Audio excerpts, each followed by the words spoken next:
অবিশ্বাস্য। নির্বাচন কমিশন প্রধানের মন্তব্যকে চ্যালেঞ্জ জানালো বৈষম্য বিরোধী ছাত্র আন্দোলন। আওয়ামী লীগ আগামী জাতীয় নির্বাচনে অংশ নিতে পারবে না, এমন মন্তব্য নির্বাচন সংস্কার কমিশনের প্রধান বদিউল আলম মজুমদারের দিকে অভিযোগে তীর ছুঁড়েছে বৈষম্য বিরোধী ছাত্র আন্দোলন। বৃহস্পতিবার ১ ডিসেম্বর তাদের মুখপাত্র উমামা ফাতেমা এক বিজ্ঞপ্তি প্রকাশ করে নির্বাচন কমিশন প্রধানের এমন বক্তব্য প্রত্যাখ্যান করেন এবং এর বিরুদ্ধে তীব্র প্রতিবাদ জানান। বিজ্ঞপ্তিতে বৈষম্য বিরোধী ছাত্র আন্দোলন বলে, আওয়ামী লীগ বাংলাদেশের ইতিহাসে একাধিক গণহত্যার জন্য দায়ী। এই দলটি গুম, খুন, বিচার বহির্ভূত হত্যাসহ নানা মানবাধিকার লঙ্ঘনে লিপ্ত হয়েছে গত ১-৬ বছর ধরে। তারা আরও দাবি করে, সর্বশেষ জুলাই মাসে সংঘটিত গণহত্যায় প্রায় ২,০০০ নিরীহ মানুষ প্রাণ হারিয়েছে এবং ৩০,০০০-এরও বেশি মানুষ আহত হয়েছে।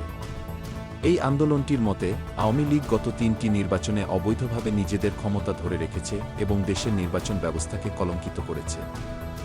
যে দল দেশের গণতন্ত্রে আঘাত হেনেছে তাদের নির্বাচনে অংশগ্রহণের সুযোগ দেওয়া জনগণের আকাঙ্ক্ষার বিরুদ্ধে উল্লেখ করা হয়েছে বিজ্ঞপ্তিতে। এছাড়া বৈষম্য বিরোধী ছাত্র আন্দোলন আরও জানায়, আমরা আওয়ামী লীগের অংশগ্রহণের বিরুদ্ধে।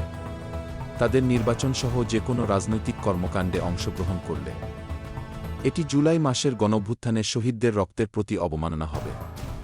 এ বিষয়ে নির্বাচনী সংস্কার কমিশনের প্রধান বদিউল আলম মজুমদারকে তার বক্তব্য প্রত্যাহার করতে এবং আওয়ামী লীগকে নির্বাচনে অংশগ্রহণ করতে না দেওয়ার জন্য যথাযথ ব্যবস্থা গ্রহণের আহ্বান জানানো হয়েছে।